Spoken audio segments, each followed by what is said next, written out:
अगर आप एक नया कैमरा लेने के बारे में सोच रहे हैं या फिर आपके पास पहले से कोई कैमरा है, तो जो कैमरे पे आपने इन्वेस्ट किया था या इन्वेस्ट करने वाले हैं, क्या वो वर्थ इट है या फिर नहीं, इस वीडियो में हम यही चीज़ डिस्कस करने वाले हैं। हो सकता है आप पहले से कोई कैमरा यूज कर रहे हो लेकिन लाइव स्ट्रीमिंग करने में उसमें दिक्कत आ रही हो, उसमें फ्लिकरिंग हो रही हो, सीमलेस लाइव स्ट्रीमिंग आप ना कर पा रहे हो, ऑडियो वीडियो आगे पीछे हो जा रहा हो, या फिर जो कैमरा आप लेने का सोच रहे हो वो बजट से कहीं बहुत ज़्यादा आपको दिख रहा हो, या फिर आप कंफ्यूज्ड हैं कि आखिर हमें लाइव स्ट्रीमिंग या अपने यूट्यूब के वीडियो की रिकॉर्डिंग के लिए कौन सा कैमरा लेना चाहिए।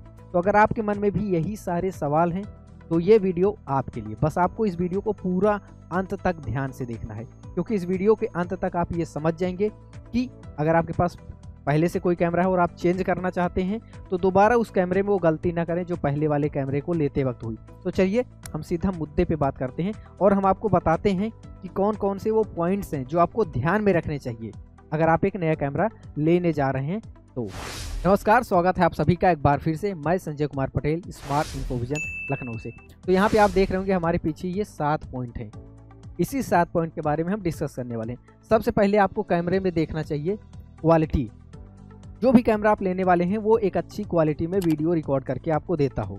उसके बाद अगर आप उस वीडियो को किसी प्लेटफॉर्म पे अपलोड कर रहे हैं जैसे कि यूट्यूब पे, तो यूट्यूब पे वो दिख कैसा रहा है, क्या जो भी टेक्स्ट वगैरह है, जो भी क्वेश्चंस आप लिख रहे हैं वो सब अच्छे से दिख रहा है कि नहीं दिख रहा है, ये क्वालिटी आप जरूर चेक करें। दूसरा, वो कैमरा 4K सपोर्ट करना चाहिए, क्योंकि आजकल 4K PTZ आते हैं तो 4K क्वालिटी तक आप वीडियो रिकॉर्ड कर सकते हैं। सिर्फ कहने के लिए ना हो 4K, अगर आप उसका आउटपुट भी देखना चाहें तो वो आउटपुट भी आपको 4K में दिखना चाहिए।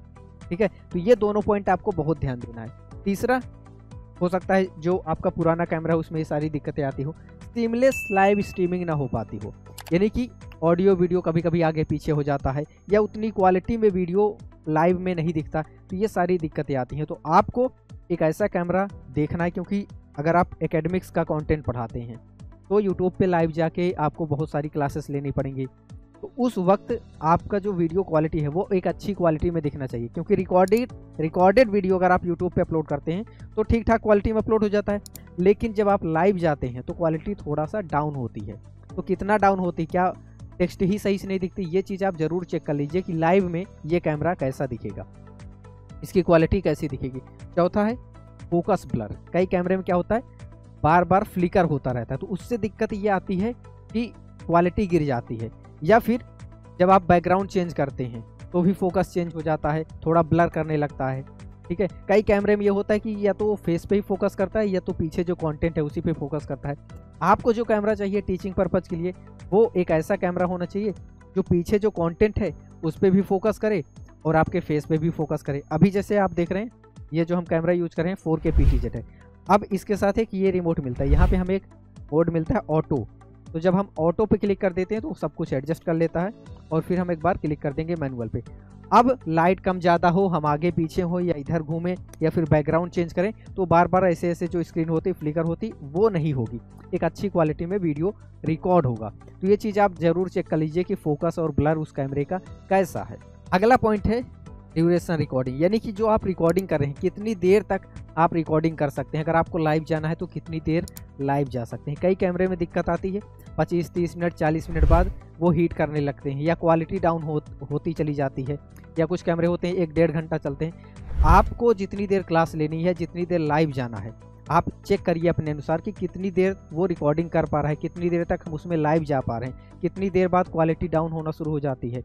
अब जैसे PTZ की बात करें तो इस कैमरे की खास बात यह है कि आप इसको 4 घंटा 5 घंटा 10 घंटे 12 घंटे 15 घंटे जितनी देर यूज करना है उतनी देर यूज करिए। अगर आपको लाइव जाना है तो लाइव जाइए, ना तो क्वालिटी डाउन होती ना तो हीटिंग की कोई समस्या आती है। तो कभी मैराथन क्लासेस लेना हो तो आपने देखा होगा 15 घंटे 18 घंटे लोग मैराथन क्लासेस लेते हैं, तो ये भी चेक करिए अगर आपको मैराथन क्लासेस लेना है तो आपके पास भी ऐसा कैमरा होना चाहिए जिससे आप लंबी रिकॉर्डिंग कर पाएँ। अब एक बहुत बड़ी समस्या है जो अधिकतर कैमरे में टीचर्स फेस करते हैं, वो ये कि जो स्टोरेज होता है 2 GB 3 GB 4 GB 5 GB उनका आधे घंटे 1 घंटे की रिकॉर्डिंग में स्टोरेज फुल हो जाता है, और ये बहुत बड़ी समस्या है।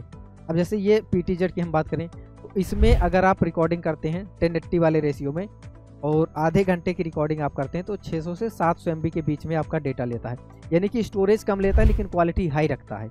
तो आपको भी एक ऐसा कैमरा चाहिए जो स्टोरेज आपका बचाए लेकिन क्वालिटी से कंप्रोमाइज़ ना करे, क्वालिटी हाई रखे। 7वां पॉइंट भी आपको ध्यान देना चाहिए और ये है बैटरी की। कई कैमरे ऐसे होते हैं जिसमें बैटरी लगती है और बैटरी कितनी देर चलती है ये भी मैटर करता है। अब मान लीजिए कोई बैटरी है 40 मिनट चलती है या 1 घंटे चलती है। अगर आपको 2 घंटे लाइव जाना है या रिकॉर्डिंग करनी है, मान लीजिए आप 2 घंटे लाइव जाने का प्लान किए, अब उसकी बैटरी 40 मिनट चलती है या 1 घंटे चलती है मान लेते हैं। 1 घंटे बाद बैटरी डाउन होगी, बैटरी जैसे आप चेंज करेंगे लाइव एंड हो जाएगा। इस वजह से इस तरह के जो कैमरे होते हैं उसमें हम लंबे समय तक रिकॉर्डिंग या लाइव नहीं जा पाते। तो आपको ऐसा कैमरा चाहिए जिसमें बैटरी ना लगती हो। जैसे ये जो PTZ है, ये डायरेक्ट पावर केबल से कनेक्ट हो जाता है और डायरेक्ट इसको पावर मिलती रहती है, तो बैटरी चेंज करने का जो काम रहता है वो यहाँ पे नहीं रह जाता। तो अगर आप भी कोई कैमरा लेने का सोच रहे हैं, नया परचेज करने का सोच रहे हैं या पुराना स्विच करने के बारे में सोच रहे हैं, पुराने से उतना काम आपका नहीं हो पा रहा है, तो ये 7 पॉइंट ध्यान में रखकर अगर आप कैमरा नया परचेज करेंगे तो आपको फिर दिक्कतें नहीं आएंगी जो ज़्यादातर टीचर्स को प्रॉब्लम फेस करनी पड़ती।